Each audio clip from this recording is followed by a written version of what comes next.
Hello மக்களே, welcome back to our channel. இன்னைக்கு நம்ம Harry Potter and the philosopher stone புக்கில் chapter 9 the midnight duel part 1 பார்க்கலாம். Let's get started.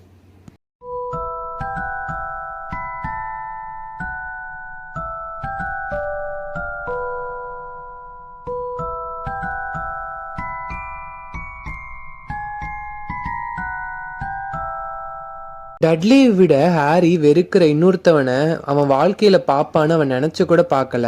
Until அவன் டிராக்கோவை meet பண்ணுற வரைக்கும் ஹாரி டட்லியை விட டிராக்கோவை ரொம்ப வெறுக்கிறான். ஃபர்ஸ்ட் இயர்ஸ் கிரிஃபண்டோர்ஸ்க்கு மட்டும்தான் போஷன்ஸ் கிளாஸு ஸ்லித்தரின்ஸ் கூட சேர்ந்துருக்கும். அதனால ஹாரி மால்ஃபாயை பற்றி அவ்வளோவா கவலைப்பட வேணாம்னு நினச்சான். ஆனால் எல்லாரையுமே ஒரு விஷயம் ரொம்ப கத்த வச்சுது. அது என்னன்னா, கிரிஃபண்டோர் காமன் ரூமில் ஒரு நோட்டீஸ் பின்னாயிடுச்சு. அதை பார்த்துட்டு எல்லாரும் கத்திட்டு இருந்தாங்க. என்னன்னா, ஃப்ளையிங் லெசன்ஸ் தேர்ஸ்டேலேருந்து ஆரம்பிக்குது. அப்போ கிரிஃபண்டோர்ஸும் ஸ்லித்தரின்ஸும் ஒன்னா தான் கத்துப்பீங்க அப்படின்னு அதுல இருந்துச்சு. ஹாரி வழக்கமானது தான் அப்படின்னு சொல்றான். அந்த மால்ஃபாய்க்கு முன்னாடி நான் ப்ரூம் ஸ்டிக்ல முட்டாள் மாதிரி பண்ண போறேன் அப்படின்னு சொல்லி புலம்பிட்டு இருந்தான். நீ முட்டாளாவன்னு உனக்கு மட்டும் எப்படி தெரியும், உனக்கே தெரியாது அப்படின்னு ரான் சொன்னான். எனிவே, எனக்கு ஆனால் மால்ஃபாய் எப்போ பார்த்தாலும் அவன் குட்ரிட்ஜில் எவ்வளோ பெஸ்ட் அப்படின்னு சொல்லிட்டு இருக்கான். ஆனால் பாரு, அவன் சொல்கிறதெல்லாம் சும்மா பொய் தான், சும்மா பேச்சு தான் அப்படின்னு ரான் சொன்னான். மால்ஃபாய் இந்த பறக்கிற லெசன்ஸ் பற்றி நிறைய பேசுவான். அதுக்கப்புறம் இந்த லெசன்ஸ்க்காக தான் அவன் ரொம்ப ஈகராக காத்துட்டு இருந்தான். அவன் ரொம்ப கம்ப்ளைண்ட் பண்ணிகிட்டே இருப்பான். ஏன் அப்படின்னா, குவிட்ரிட்ஜுக்கு ஃபர்ஸ்ட் ஸ்டேஜ் அலோவ் பண்ண மாட்டாங்க. அதனால அவன் கம்ப்ளைண்ட் பண்ணிட்டு இருப்பான், அவன் போய் சேரணும் அப்படின்னு. ஆனால் அவனால் முடியாது இல்லையா, அவன் ஃபர்ஸ்ட் இயர் தானே. அதனால சொல்லி கம்ப்ளைண்ட் பண்ணிகிட்டே இருப்பான். இந்த மாதிரி கம்ப்ளைண்ட் பண்ண ஆரம்பிச்சு அதுக்கப்புறம் இந்த ஸ்டோரிஸ்லாம் சொல்லுவான். அவன் எப்படி பறந்தான், அதுக்கப்புறம் மகிள்ஸோட ஹெலிகாப்டரில் எப்படி தப்பிச்சான், அந்த மாதிரி கதையெல்லாம் சொல்லிக்கிட்டு இருப்பான். அவன் மட்டும் இல்லை, சீமஸ் ஃபினிகனும் அவனோட சைல்டுஹுட்டில் நடந்த கதையெல்லாம் சொல்லிட்டு இருந்தான். ரானும் அவனோட சின்ன வயசில் நடந்த கதையை சொல்லிட்டு இருந்தான். ஒரு தடவை சார்லியோட பழைய ப்ரூம் ஸ்டிக்கில் கிட்டத்தட்ட ஹேங் கிளைடரை இடிக்கிற அளவுக்கு போயிட்டானா. விசார்டிங் ஃபேமிலியிலேருந்து வந்தவங்களாம் குட்ரிட்ஜ் பற்றி பேச ஆரம்பித்தாங்க. ரானுக்கு எப்போவுமே டீன் தாமஸ் கூட ஒரு ஆர்குமெண்ட் இருந்துகிட்டே இருக்கும் ஃபுட்பால் பற்றி. டீன் தாமஸ் அந்த டார்மெண்ட்ரி 5 பேர் இருக்காங்கல்ல, அதில் ஒருத்தன் ரான் கூட ஷேர் பண்ணுறான்ல டார்மெண்ட்ரியா, அந்த பையன் தான். அவன் என்னன்னா, ரானுக்கு அந்த ஃபுட்பால்லாம் இன்ட்ரெஸ்டிங்காகவே இருக்காது. ஏன்னா அது ஒரே ஒரு பால் வச்சு தான் விளையாடுவாங்களா, ப்ளஸ் பறக்கவும் அலோவ் பண்ண மாட்டாங்களா, என்ன கேம் இது அப்படின்னு சொல்லிட்டே இருப்பான். அந்த டீன் தாமஸ் அந்த வெஸ்டர்ன் ஹாம் ஃபுட்பால் டீமோட போஸ்டர் ஒட்டி வச்சிருப்பான். ரான் அந்த விரலில் குத்தி பார்த்தான், ஏன் அந்த பிளேயர்ஸ்லாம் மூவ் ஆக மாட்டேங்கிறாங்க அப்படின்னு. நம்ம போஸ்டர்ஸ்லாம் மூவ் ஆகாதுல்ல, ஆனால் விசார்டிங் வேர்ல்டு இருக்க போஸ்டர்ஸ்லாம் மூவ் ஆகும்ல, அதை நினச்சிட்டு அவன் அப்படி பண்ணிட்டு இருந்தான். நெவில் அவன் வாழ்க்கையில் ப்ரூம் ஸ்டிக்கில் பறந்ததே இல்லையா, ஏன்னா அவங்க கிராண்ட் மதர் அவனை அலோவ் பண்ணவே மாட்டாங்களாம். ஹாரியும் அது உண்மை நல்லது தான் அப்படின்னு நினச்சான். ஏன்னா நெவில் நடக்கிறப்பே எக்கச்சக்கமான தடவை தடுக்கி விழுவான். அவனுக்கு நடக்கிறப்பே நிறைய ஆக்சிடென்ட் ஆகும். இவனை பறக்க மட்டும் விட்டாங்கன்னா எவ்வளோ ஆகும்னு நினச்சி அவங்க கிராண்டாக பண்ணது கரெக்டு தான் நினச்சான். ஹெர்மோனியுமே நெவில் அளவுக்கு ரொம்ப நர்வஸாக தான் இருந்தா ஃப்ளையிங் லெசன்ஸை நினச்சி. தேர்ஸ்டே அன்றைக்கி ஹெர்மோனி குட்ரிட்ஜ் த்ரூ த ஏஜஸ் அப்படின்ற புக்கை எடுத்துகிட்டு அவங்களுக்குலாம் ஃப்ளையிங் லெசன்ஸ் பற்றி டிப்ஸ் கொடுத்துட்டு இருந்தா. அது எல்லாருக்கும் போரிங்காக இருந்துச்சு. ஆனால் நெவில் மட்டும் ரொம்ப இதாக கேட்டுட்டு இருந்தான். ஏன்னா அவன் சொல்கிற ஏதாவது டிப்ஸ் அவனுக்கு ஹெல்ப் ஆகலாம் அப்படின்ற மாதிரி கேட்டுட்டு இருந்தான். அப்போ வழக்கம் போல் பிரேக்ஃபாஸ்ட்டுக்கு ஆந்தைகள்லாம் போஸ்ட் கொடுக்க வரும்ல, அந்த மாதிரி வந்துச்சு. எல்லாருமே அப்பாடி இதுவாது நம்மளை ஹெர்மோனியோட லெக்சர்ட்டு காப்பாத்துச்சு அப்படின்னு நினச்சாங்க. ஹாரிக்கும் வழக்கம் போல் எந்த லெட்டரும் வரலை. ஏன்னா ஆக்ரிட் ஒரு நோட் வந்துச்சுல, அதுக்கப்புறமாவும் எதுவுமே அவனுக்கு வரல. மால்ஃபாய் இதெல்லாம் நோட் பண்ணிட்டு இருந்தான். மால்ஃபாய்க்கு அவனோட ஈகிள் அவள் எப்போவுமே வீட்டில் இருந்து அவ்வளோ பெரிய பேக்கேஜில் ஸ்வீட்ஸ் எடுத்துகிட்டு வரும்.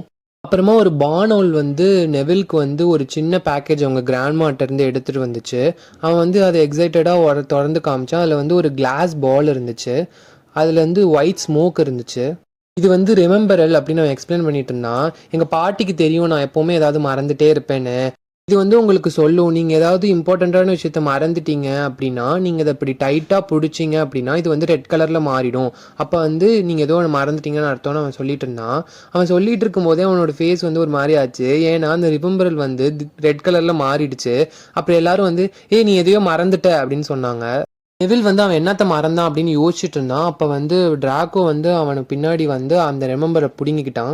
ஹாரியும் ரானும் டக்குன்னு எந்திரிச்சாங்க. அவங்க நினச்சாங்க மால்ஃபாய் கூட சண்டை போட நமக்கு ஒரு ரீசன் கிடச்சிருச்சு அப்படின்னு. ஆனால் அதுக்குள்ளே ப்ரொஃபஸர் மெகானகல் டக்குன்னு வந்துட்டாங்க. ஏன்னா அவங்க தான் மற்ற டீச்சர்ஸை விட ஸ்கூல்லையே டக்குன்னு ஏதாவது ப்ராப்ளம் நடக்குதுன்னா அதை கண்டுபிடிச்சிருவாங்க. இங்கே என்ன நடக்குது அப்படின்னு கேட்டாங்க. மால்ஃபாயினோட ரிமெம்பரில் பிடுங்கிக்கிட்டான் ப்ரொஃபஸர் அப்படின்னு சொன்னான்.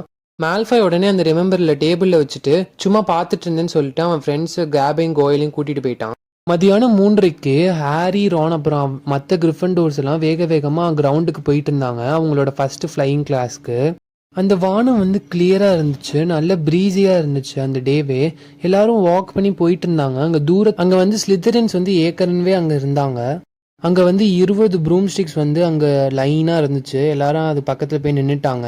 ஹாரி வந்து கேள்விப்பட்டிருக்கான், ஃப்ரெட்டும் ஜார்ஜும் வந்து ஸ்கூல்ஸ் ப்ரூம்ஸை பற்றி கம்ப்ளைண்ட் பண்ணிகிட்டே இருப்பாங்க. ஏன்னா அது ரொம்ப ஹைட்டாக போனால் அப்படியே வைப்ரேட் ஆரம்பிச்சிடும். அதுக்கப்புறம் லெஃப்ட் சைடாகவே கொஞ்சம் போகிற மாதிரியே இருக்கும். அவங்க டீச்சர் மேடம் ஹூச் வந்துட்டாங்க. அவங்க வந்து ஷார்ட்டாக இருந்தாங்க, கிரே ஹேர் வச்சுருந்தாங்க. அவங்களோட கண்ணு வந்து எல்லோ கலரில் பருந்து மாதிரியே இருந்துச்சு. வந்தோடனே, எதுக்காக எல்லாம் வெயிட் பண்ணிட்டு இருக்கீங்க, வாங்க எல்லாரும் ஒவ்வொரு ப்ரூம் ஸ்டிக் பக்கத்தில் வந்து நில்லுங்க, கமான் ஹரி அப் அப்படின்னாங்க. ஹாரி வந்து அவனோட ப்ரூம் பார்த்தான். அது வந்து ஒரு மாதிரி பழசாக, அதில் அந்த பின்னாடி இருந்த இதெல்லாம் இருக்கும்ல குச்சி குச்சியாக, அதெல்லாம் வந்து கொஞ்சம் ஒரு மாதிரி வித்தியாசமான ஆங்கிள்லாம் இருந்துச்சு. எல்லாரும் உங்களோட ரைட் ஹேண்டை ப்ரூம்க்கு மேலே காமிச்சு ஆப் அப்படின்னு சொல்லுங்க அப்படின்னோடனே எல்லாரும் ஆப் அப்படின்னு கத்துனாங்க. ஹாரி வந்து ஒரு தடவை சொன்னப்பவே அந்த ப்ரூம் வந்து அவனோட கையில் வந்துருச்சு. இந்த மாதிரி பண்ணவங்க ரொம்ப கம்மியான பேர் தான். ஹெர்மோனி வந்து அந்த ப்ரூம் ஸ்டிக்கை ஜஸ்ட்டு ரோல் தான் பண்ணா, அதுக்கு மேலே அவளால் பண்ண முடியல. நெவில் வந்து அதை அசைக்க கூட இல்லை. அதுக்கப்புறம் மேடம் ஹூச் வந்து எல்லாருக்கும் எப்படி வந்து ப்ரூம்ஸை வந்து மவுண்ட் பண்ணுறதுன்னு சொல்லித்தரேன் அப்படின்னு சொன்னாங்க. அவங்க வந்து அவங்களோட கிரிப்ஸ் எல்லாத்தையும் கரெக்ட் பண்ணிட்டு இருந்தாங்க. ஹாரியும் ரானும் வந்து ரொம்ப சந்தோஷமாக இருந்தாங்க. எப்போனா மால்ஃபாய் வந்து இவ்வளோ வருஷமாக பண்ணிட்டு இருந்தது தப்பு அப்படின்னு வந்து மேடம் ஹூச் சொன்னப்போ, நான் விசில் அடித்தோடனே எல்லாரும் கிக் ஆஃப் பண்ணுங்கன்னு சொல்லிட்டு சில இன்ஸ்ட்ரக்ஷன்ஸ் கொடுத்துட்டு நான் விசில் அடிக்க போகிறேன் 3, 2 அப்படின்னாங்க. அதுக்குள்ளே நெவல் வந்து ரொம்ப நர்வஸாக இருந்ததுனால டக்குன்னு அந்த கிரவுண்ட்லேருந்து புஷ் பண்ணிட்டான். அதனால் டக்குன்னு அவனோட இது வந்து பறந்துருச்சு. மேடம் ஹூச் வந்து அந்த லிப்ஸில் வந்து அந்த விசிலை வைக்கிறதுக்குள்ளேயே அவன் பறந்துட்டான். கம்பேக் பாய், திருப்பி வா, கீழே வா அப்படின்னு அவங்க சொல்லிட்டு இருந்தாங்க. நெவில் வந்து அப்படியே மேலே போயிட்டே இருக்கான். 12 அடி 20 அடின்னு போயிட்டே இருக்கான். ஹாரியால் பார்க்க முடிஞ்சிச்சு நெவிலோட அந்த பயந்த முகத்தை. வா அப்படின்னு கத்திக்கிட்டே அவன் வந்து கீழே விழுந்துட்டான். அவன் கீழே விழுந்தாலும் அவனோட ப்ரூம் ஸ்டிக் வந்து அப்படியே மேலே மேலே போய் அப்படியே வந்து இப்போ ஃபர்பிடன் ஃபாரஸ்ட் கிட்ட போயிடுச்சு. அப்படியே கண்ணுக்கு தெரியாத அளவுக்கு போயிடுச்சு. அதுக்கப்புறம் மேடம் ஹூச் போய் ஐயோ உனக்கு கை உடஞ்சிருச்சு அப்படின்னு சொன்னாங்க. அது வந்து ஹாரிக்கு கேட்டுச்சு. கமான் பாய், ஒன்றும் இல்லை, எந்திரு அப்படின்னு அவனை எழுப்புனாங்க. அப்படியே எழுப்பி நிற்க வச்சுட்டு இந்த மிச்சம் இருக்க கிளாஸ் ஸ்டூடெண்ட்ஸை பார்த்துட்டு, இங்கே பாருங்க, நான் வர வரைக்கும் யாருமே பறக்கக்கூடாது. நான் இந்த பையனை ஹாஸ்பிட்டல் இங்கே கூப்பிட்டு போகிறேன். யாராவது பறந்தது மட்டும் எனக்கு தெரிஞ்சிச்சுன்னா ஹாக்வர்ட்ஸில் நீங்கள் குட்ரிஜ்ன்ற வேர்டை சொல்கிறதுக்கு முன்னாடியே நான் வந்து உங்களை ஹாக்வர்ட்ஸ் விட்டு வெளியே அனுப்பிடுவேன் அப்படின்னு சொல்லிட்டு அந்த நெவிலை கூப்பிட்டு போனாங்க. அவங்க வந்து அங்கே கொஞ்சம் தூரம் கூட போகல, அதுக்குள்ளே வந்து நெவில்ல பார்த்து டிராக்கோ சிரிக்க ஆரம்பிச்சிட்டான். அவன் மூஞ்ச பார்த்தீங்களா, பெரிய கட்டி மாதிரி இருந்துச்சு அப்படின்னு சொல்லி சிரிச்சிட்டு இருந்தான். ஸ்லித்தரின்ஸும் அவன் கூட சேர்ந்துக்கிட்டாங்க. வாயை மூடு மால்ஃபாய் அப்படின்னு பார்வதி பட்டேல் வந்து சொன்னான். ஓ, நீ என்ன லாங் பாட்டமுக்கு சப்போர்ட் பண்ணுறியா அப்படின்னு பான்சி பார்க்கின்சன் கேட்டா. அவன் வந்து ஒரு ஸ்லித்தரின் பொண்ணு. குண்டா இந்த மாதிரி சின்ன குழந்தைங்க மாதிரி அழுகுறவங்களெல்லாம் உனக்கு பிடிக்கும் நான் நினைக்கல பார்வதி அப்படின்னு பான்சி பார்க்கின்சன் சொன்னான். இங்கே பாருங்க அப்படின்னு மால்ஃபாய் வந்து தரையிலேருந்து ஏதோ ஒன்று எடுத்தான். ஓ, இதுதான் லாங் பாட்டமுக்கு அவங்க பாட்டி தந்த முட்டாள்தனமான பொருளா அப்படின்னு சொன்னான். அதை இங்கே குடு மால்ஃபாய்னு ஹாரி சொன்னான். மால்ஃபாய் வந்து ஒரு மாதிரி சிரிச்சுட்டு, ஓ, நான் நினைக்கிறேன் இது நான் லாங் பாட்டமுக்கு அவன் வந்து கலெக்ட் பண்ணிக்கிறதுக்காக எங்கேயாவது வச்சா நல்லாயிருக்கும்னு நினைக்கிறேன். அந்த மரத்தில் வச்சா எப்படி இருக்கும் அப்படின்னு சொன்னான். அதை இங்கே கூடு அப்படின்னு ஹாரி கத்துனான். மால்ஃபாய் உடனே ப்ரூம் ஸ்டிக் எடுத்துகிட்டு பறந்து போயிட்டான். அவன் வந்து உண்மையாக பொய் சொல்லலை, அவன் வந்து உண்மையிலே நல்லா பறக்கிறான். ஓக் ட்ரீயோட டாப் மோஸ்ட் பிரான்ச் வரைக்கும் அவன் போயிட்டான். அதுக்கப்புறம் பாட்டர் வந்து வாங்கிக்கோ அப்படின்னா ஹாரியும் அவன் ப்ரூம் ஸ்டிக் எடுக்க போனான். வேண்டாம் அப்படின்னு ஹெர்மோனி கத்துனா. மேடம் ஹூச் வந்து நம்மளை நகரக்கூடாதுன்னு சொல்லியிருக்காங்க, இப்போ மட்டும் நீ போனினா நம்ம எல்லாரையும் நீ ட்ரபிளில் மாட்டி விட்டுருவ அப்படின்னு சொன்னான். ஹாரி வந்து அவளை இக்னோர் பண்ணிட்டு வேகமாக அவனோட ப்ரூம் ஸ்டிக் வந்து மவுண்ட் பண்ணிட்டு வேகமாக உதச்சிட்டு கிரவுண்ட்லேருந்து பறந்தான். ஹாரி வந்து மேலே மேலே போயிட்டே இருந்தான். அவனோட தலைமுடி ரோப்ஸ் எல்லாமே அப்படியே காற்றுல பறக்குது. ஹாரிக்கு ரொம்பவே சந்தோஷமாக இருந்துச்சு. ஏன்னா எதுவுமே அவனுக்கு சொல்லித்தராமலே அவனா இதை கற்றுக்கிட்டான்ல. அது ரொம்ப ஈஸியாகவும் இருந்துச்சு, ரொம்ப வண்டர்ஃபுல்லாகவும் இருந்துச்சு. அதுக்கப்புறம் அவன் வந்து ப்ரூம் ஸ்டிக்கை மேலே தூக்கிட்டு பறந்துட்டு இருந்தான். ஹாரி வந்து அந்த ப்ரூம் ஸ்டிக்கை திருப்பி மால்ஃபாய் முன்னாடி வந்து பறந்துட்டு இருந்தான். மால்ஃபாய் அதை பார்த்து ஸ்டன் ஆயிட்டான். அதை என்கிட்ட கொடுத்துரு, இல்லாட்டி நான் அதை கீழே தள்ளி விட்டுருவேன் ப்ரூம் ஸ்டிக்ல இருந்து அப்படின்னு ஹாரி சொன்னான். ஓ அப்படியா அப்படின்னு சொல்லி ஹாரியை ஏளனம் செய்யலான்னு பார்த்தான். ஆனால் அவனே வந்து ஒரு மாதிரி ஒரிடாக தான் இருந்தான். ஹாரி வந்து அப்படியே ஒரு அம்பு மாதிரி வேகமாக வந்தான். மால்ஃபாயால் வந்து டக்குன்னு நவுற மட்டும் தான் முடிச்சுட்டு உடனே டக்குன்னு நவுந்துட்டான். ஹாரி வந்து பின்னாடி போய் அப்படியே ஒரு யூ டர்ன் போட்டு அப்படியே நின்னான். கீழே இருந்த சில பேர் கை தட்டிட்டு இருந்தாங்க. உன்னை காப்பாத்து, இப்போ கிராபும் கோயிலும் வரமாட்டாங்க மால்ஃபாய் அப்படின்னு ஹாரி சொன்னான்.